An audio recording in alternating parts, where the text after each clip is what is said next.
Esbate. One of my first questions, um, I was wondering if you study, or not study, but if you practice the Mahasi Sayadaw tradition.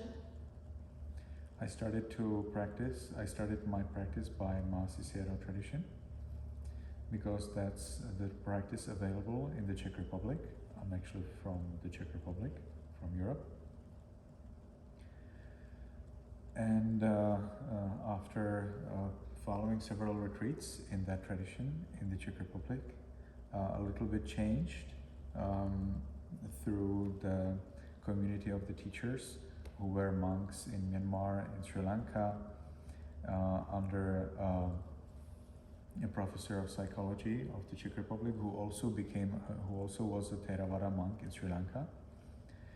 So they have a little bit changed the method here and there. So it's not really the original method, but the main points are there. And so that's where I started. Then I moved to Sri Lanka to become a monk. And in Sri Lanka, I followed the technique of Venerable Pema Siri, which is not really a technique. He listens to you and he provides you with an instruction that probably will help you the most, rather than having a unified curriculum for everybody. So there I learned meditation on loving kindness. I learned a very special technique on loving kindness from Venerable Pema Siri in Sri Lanka. And then I moved to Myanmar, and in Myanmar I stayed in a monastery of a monk who instructed meditation for 10 years in a Mahasi center in Myanmar, in the Mahasi center in Myanmar. And that Sayadaw is known as Shue U Men Sayadaw, and so the center is called Shue U Men Meditation Center. Shue U Men Toya. Toya means like forest, like in the forest, but we can translate it as meditation center for the context. And so that's where I stayed for 5 years. Because Shue U Men Sayadaw already passed away, his student is teaching meditation there. But his student doesn't really teach Mahasi technique. He teaches the technique that he learned from Shue U Men Sayadaw as like a very special private instruction. And that special private instruction that he received from his master is meditation on observing the mind. So I didn't meditate on breath, I meditated on loving kindness, I meditated on the mind. Now I teach meditation. After 5 years there, I was asked to teach meditation. So I developed my system of teaching meditation based on what my students need, what they understand. And that is very much inspired by certain aspects of Mahasi technique, but it's actually totally different. So Mahasi technique is most importantly based on the breath, observing the breath. But what I teach is loving kindness, observing the mind, observing repulsiveness of the body. In the end, we somewhere like meet when it comes to the 4 elements, because Mahasi technique of observing rising, falling of the abdominal wall gradually helps you understand that there is the air element, and then gradually the earth element, and then gradually the temperature, as well as the cohesion element, and then understand it throughout the body. In my technique, I explain the 4 elements in accordance with Maharahulovada Sutta, where the Buddha instructs Venerable Rahula to observe the different parts of the body as their assigned element. Rather than everything as all 4 elements, the Buddha assigns an element for each part of the body. For example, bones are assigned the earth element, or they represent the earth element. Or blood represents the liquid element, and so on. And the Buddha teaches Venerable Rahula 43 such parts. You have maybe heard of 32 parts of the body. but the Buddha teaches 43. So the 32 plus 11. Okay, so the 32, they consist of 20 parts that represent earth element, 12 parts that represent the cohesion, the water element, and the Buddha then presents 4 more parts that represent fire element, 6 more that represent air element, and 1 more that represents space. But space is not understood in Theravada as something, as ultimate reality.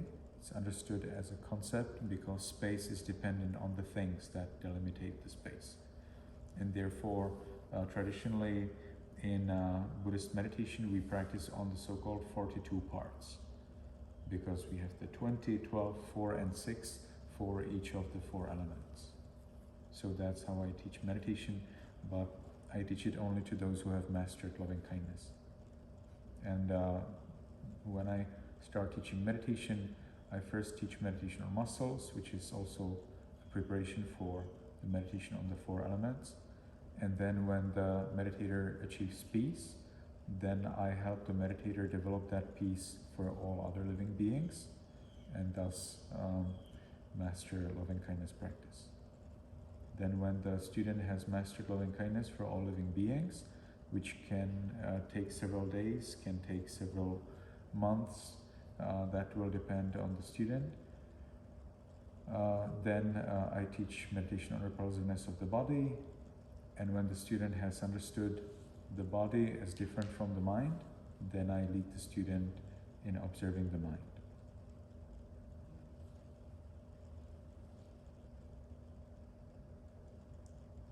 Thank you.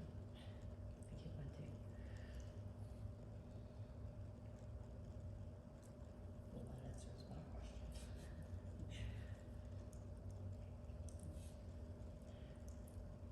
No, that answers my question. Okay. You covered everything I was going to ask you.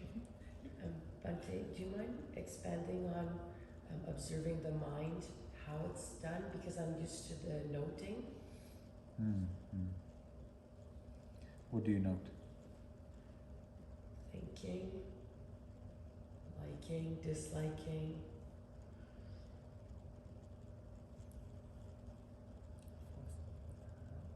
Well, I'm just focusing on the mind part, but yes, we note more than the mind, but I was wondering specifically how you go about the mind.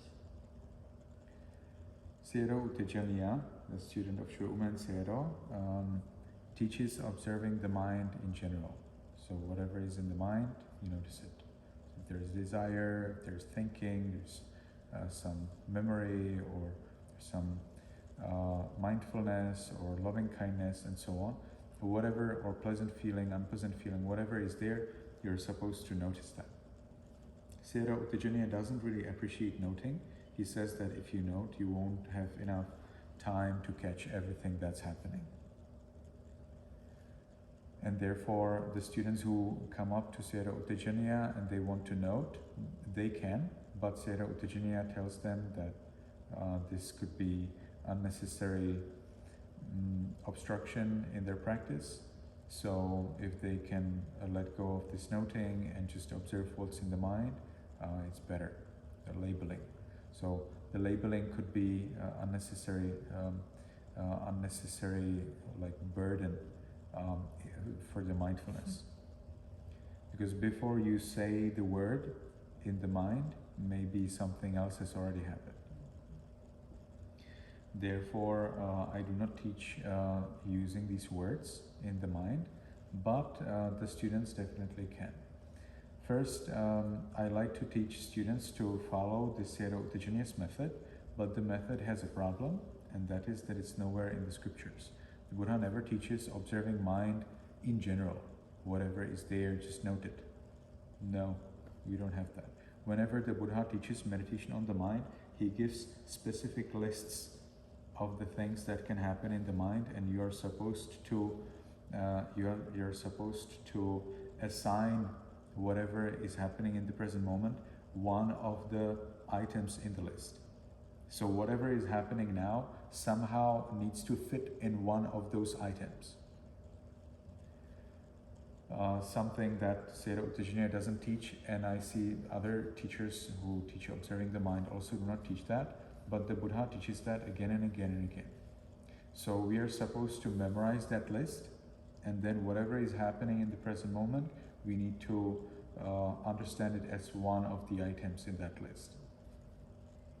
So first, however, it's very good to observe the mind as in general, because that helps you better explore the difference between the mind and the body. So that's why this is the first stage when people follow a long-term retreat with me. Then after a few days, when I see that they really understood the difference between the mind and the body, then I teach them the so-called Chittanupassana. So Chittanupassana is a technique taught by the Buddha in Satipatthana Sutta, and it contains a list of 16 items. So you're supposed to categorize whatever is happening in the mind as one of these 16 states. And thinking is not there, and unpleasant feelings are not there, because again, these are 16 states. You will see as I will tell them to you. So you can divide it into 8 and 8, so it's easier to understand, to remember. So the first 8 are usually negative with their positive opposite, and the remaining 8 are usually positive with their negative opposite. Okay? So the first 8, what are they? Greed, non-greed. Okay? Anger, non-anger. Delusion, non-delusion. Then the fourth pair does not follow the rule. It's laziness and restlessness. So these are the first 8 or 4 pairs. Then we have second 8. So they are material jhana, not material jhana. Immaterial jhana, not immaterial jhana.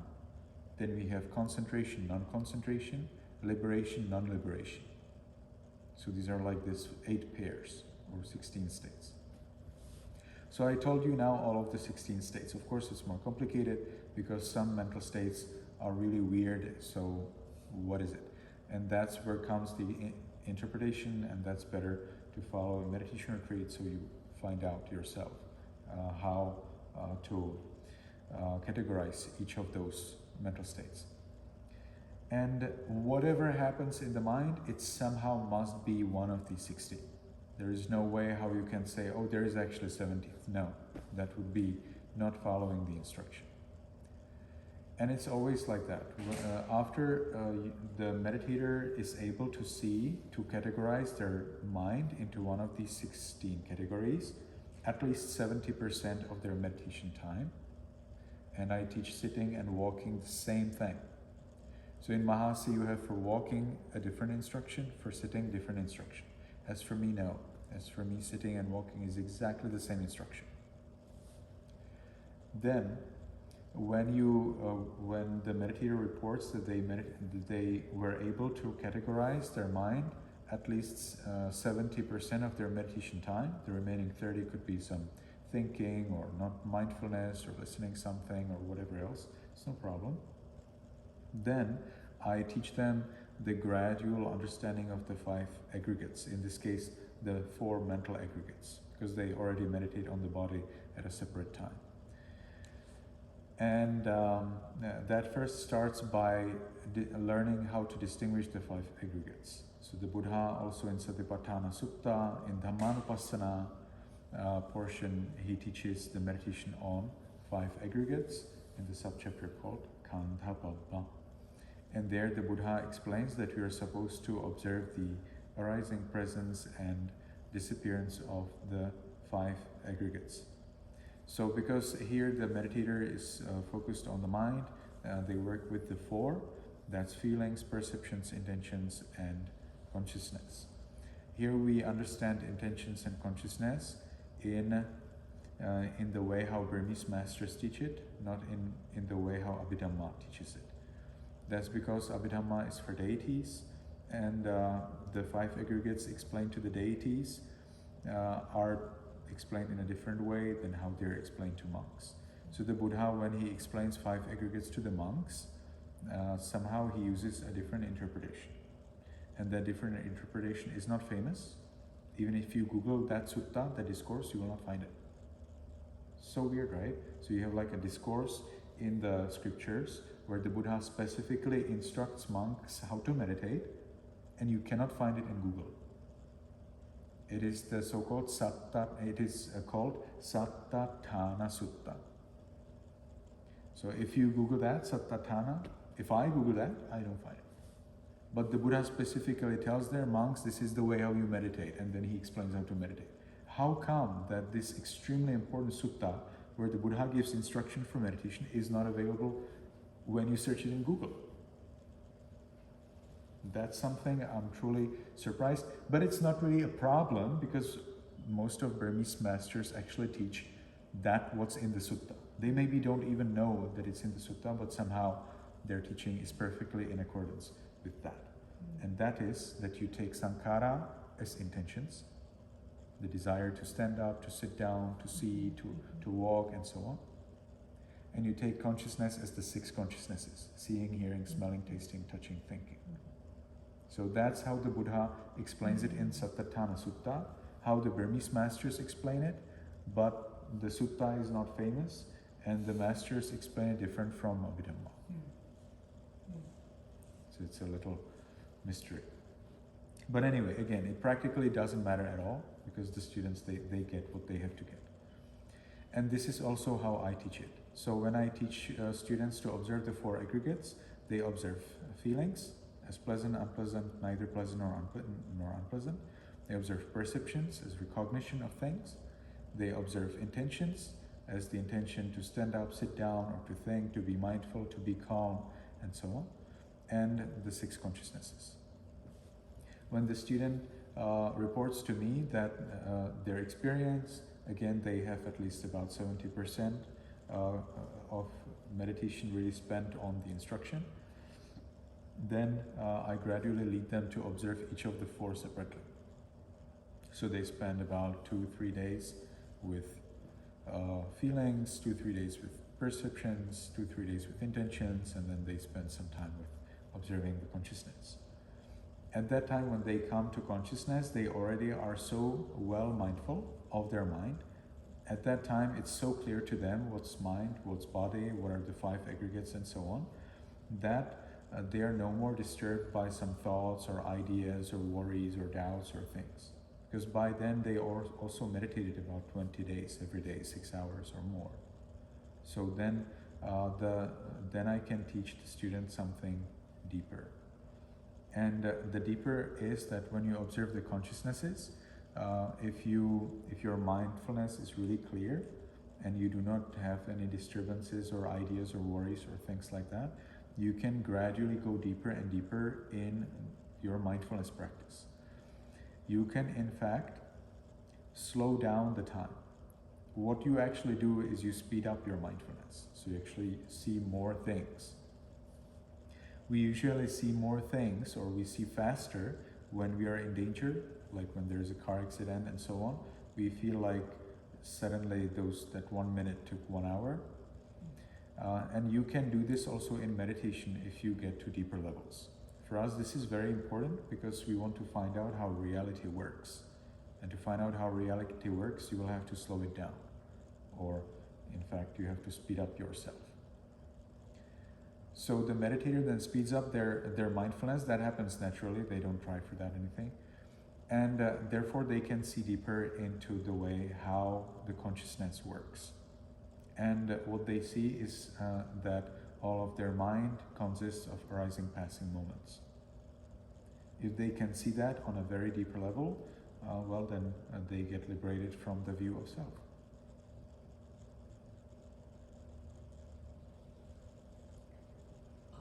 Okay, so where is there the 5 hindrances come into play here at all in this technique? There's no noting of, or not noting, but The 5 hindrances should be pretty well suppressed by loving kindness already in the beginning of the practice. So the yogis usually attain about the first, second jhana with the loving kindness. You do not have the 5 hindrances anymore, already with the first jhana. That makes a lot of sense. Thank you.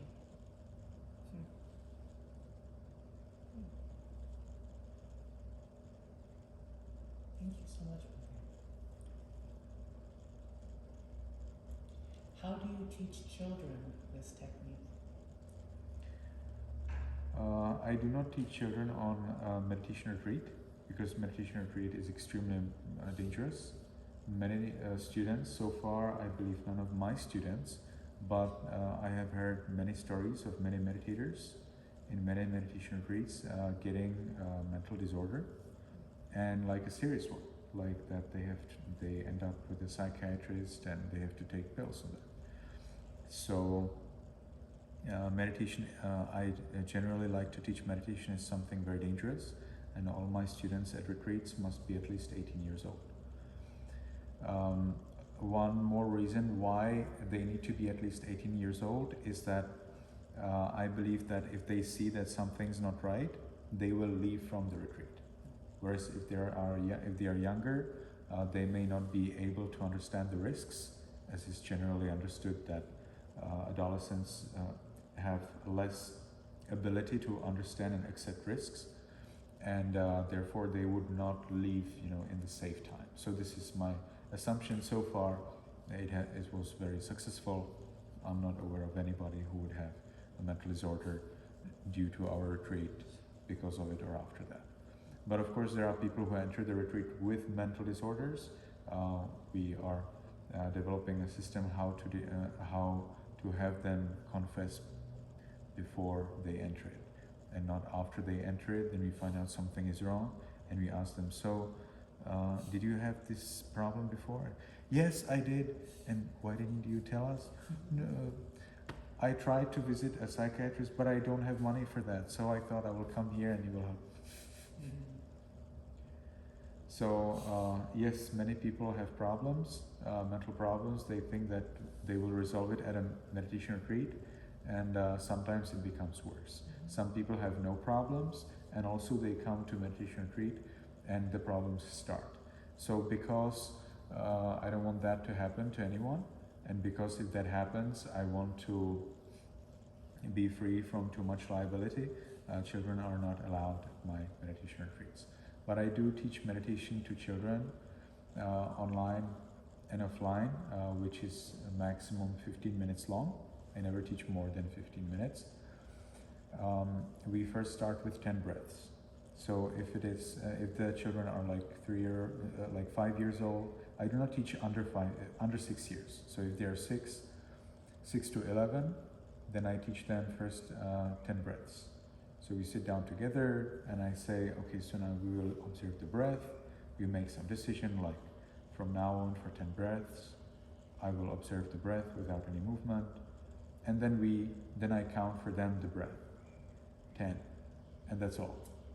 So it takes about 1 minute long meditation. Very successful. Nobody has a problem with 10 breaths. And like this, we meditate one time, and then I encourage them to meditate like this every day. Then after 1 week, we meet again, and then I ask them how many times did they meditate the last 7 days, and again we meditate on 10 breaths.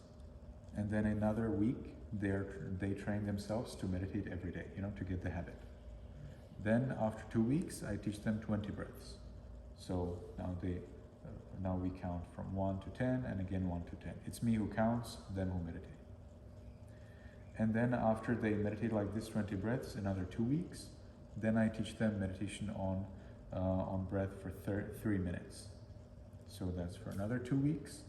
And then after they master that, then I start to teach them meditation on muscles. Meditation on muscles is like relaxation, but it's closer to the Buddhist idea, because we do not relax muscles, but we allow muscles.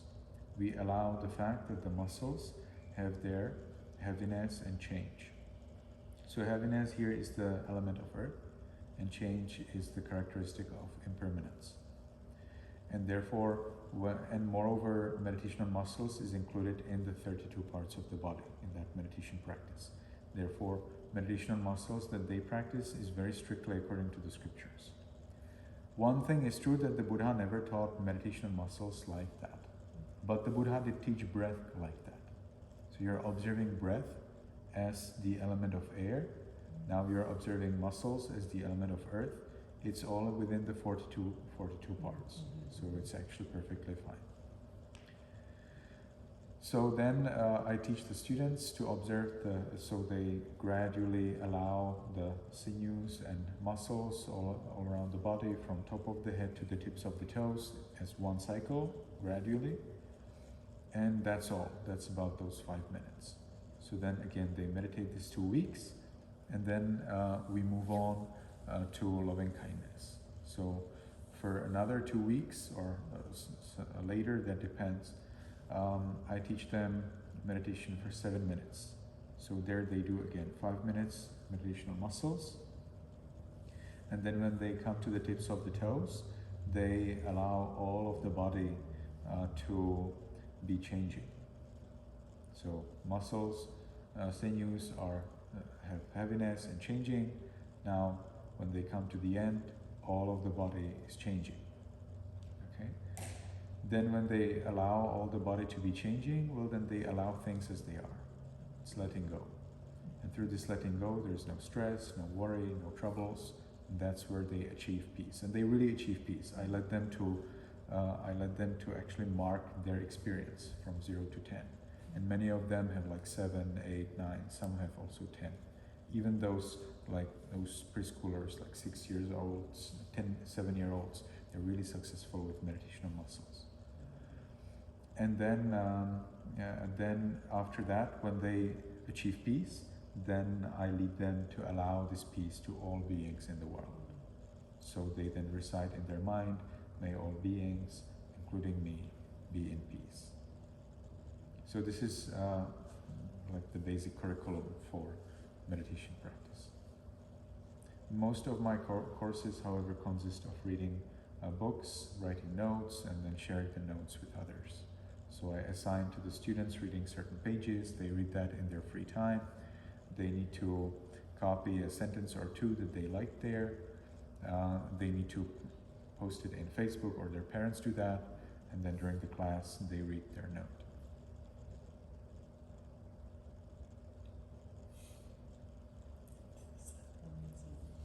Is it from the, what is it called, the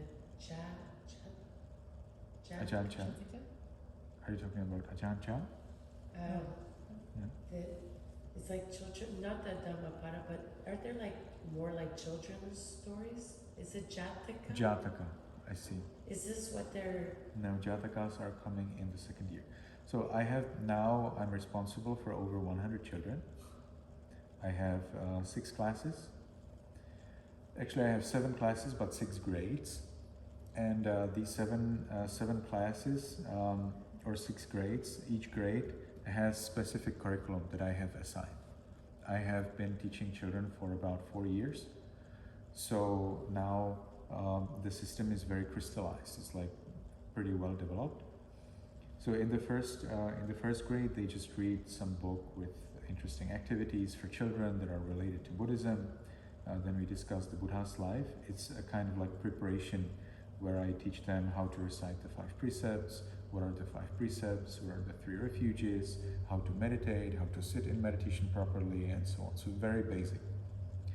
Then when they come to the second grade, so that means they have to pass the first grade, and we have actually tests. So they actually have to answer tests, multiple choice questions, but still they're tests. Then when they pass the first grade, in the second grade, they start reading Jatakas.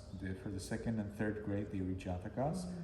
And I require that for each Jataka that they're assigned, they write a summary in about 3-5 sentences and draw a picture. So we have so many pictures and summaries for these Jatakas. And that's what they do in the second and third year. Then during the class, they are reading their summaries. There is a very nice anthology of Jatakas prepared by Kawasaki. Their name is, I think, husband and wife named, Kawasaki. And this anthology has 3 volumes. It's not all of the 547 Jatakas, but it's many of them, I think about a half of them. So still a lot. You can imagine 3 volumes is a lot of things. And the students during the first year, they do the shorter jatakas, it's about 2.5 volume. During the third year, they do the long jataka, the last 10 jatakas, and they start to study Dhammapada. Then the fourth grade, 4, 5, 6 is for teenagers. So the grades 1 to 3 is for children 6 to 11 years old. The grade 4, 5, 6 is for teenagers. That means 12 to 17 years old. So in the fourth grade, some of the preteens, that's how I call them, the preteens, they during their ascension, to the second, third grade, they become 12 years old. If they are 12 years old on the day of the so-called academic year, they have to switch to fourth grade. They cannot study second or third grade if they're 12 years old on the day of starting the academic year.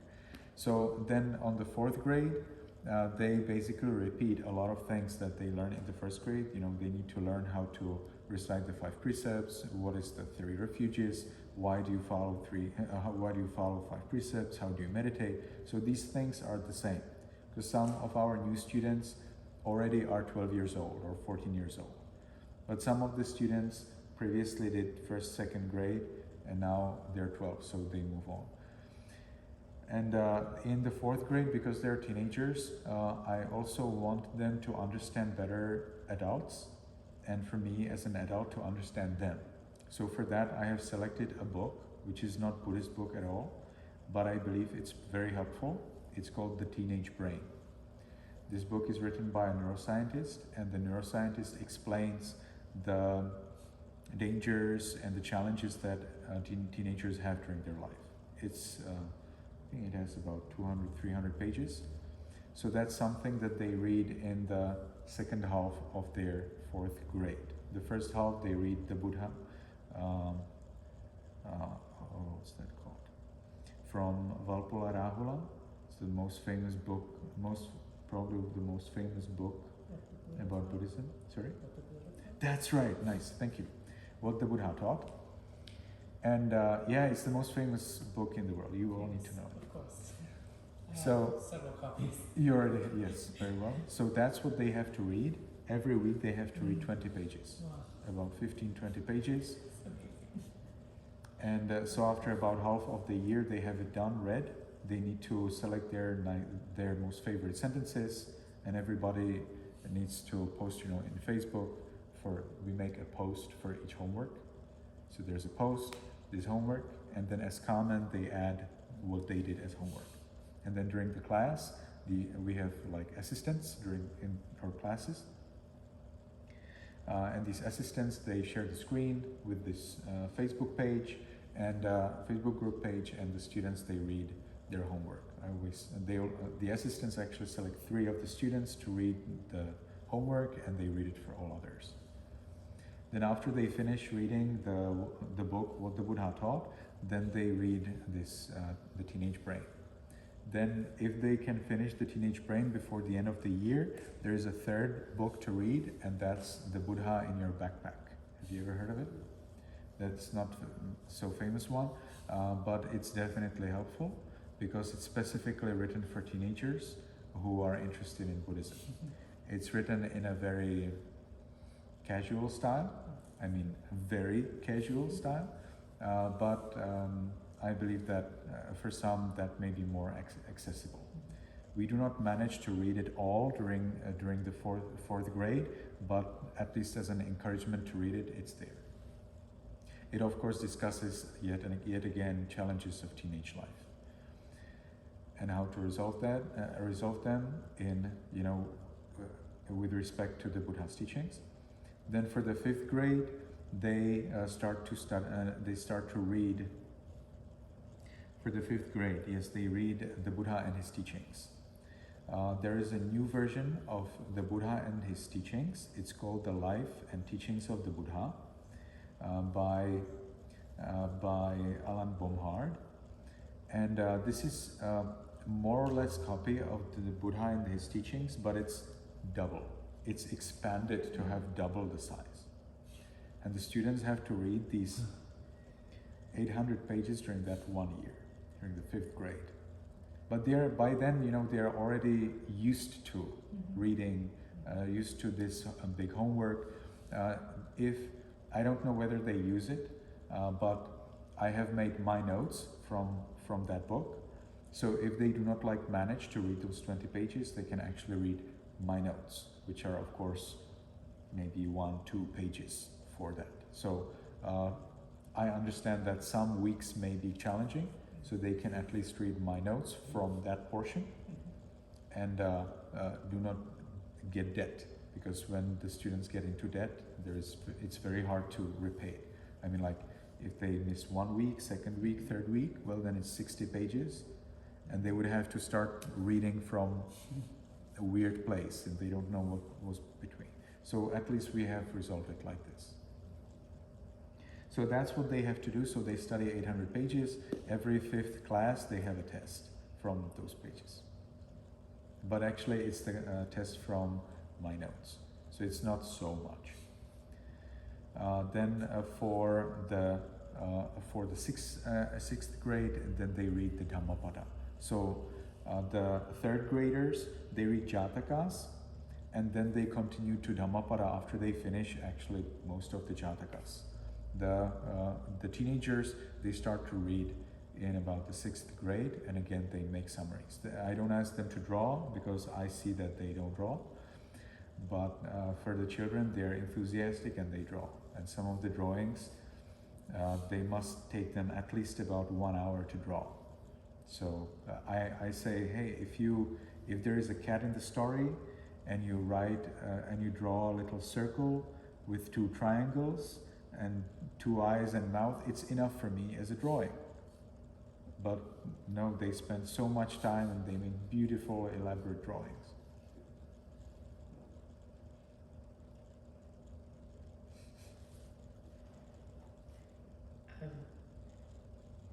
So I'm wondering about the students, what's the context? Is it like an aside? Is it like a cultural thing that Buddhism is the popular, or the religion that they practice? So the families, they send them, where does this happen? Is it at the monastery? And is it is it like a common thing, or are these kids interested in ordaining? I'm just wondering the backgrounds of these children that are studying Buddhism. Yes, so this is an online course.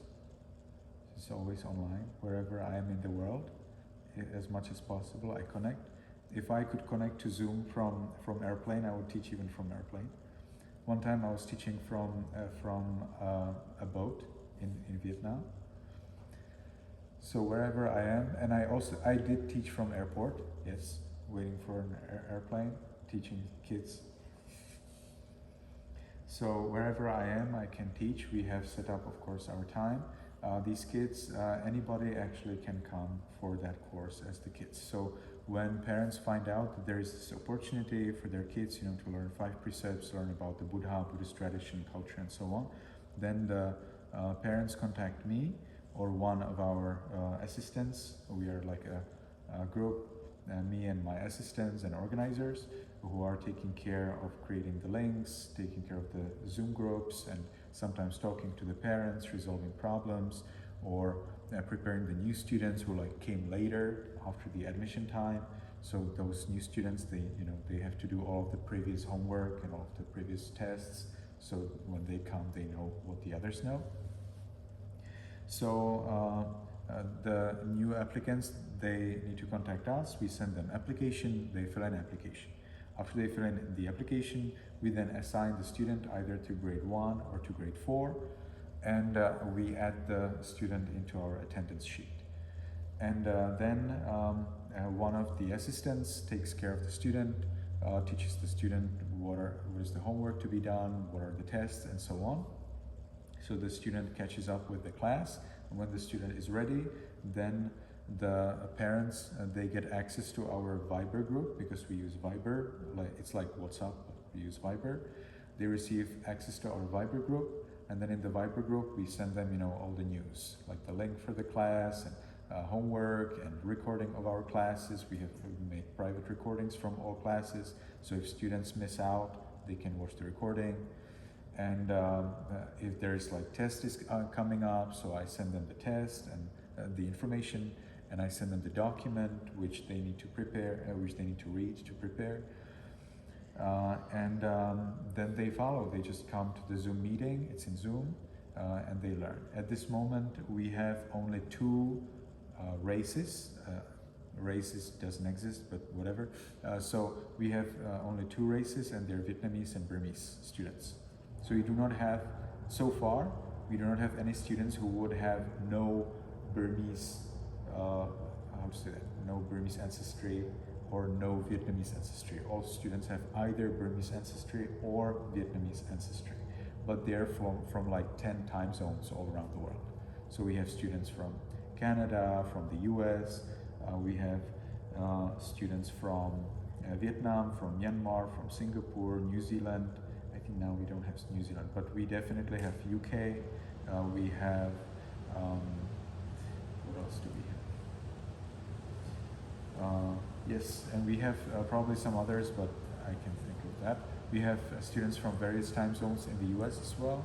So most of the students are from the East Coast, like New York, Florida, South Carolina, Georgia, Virginia.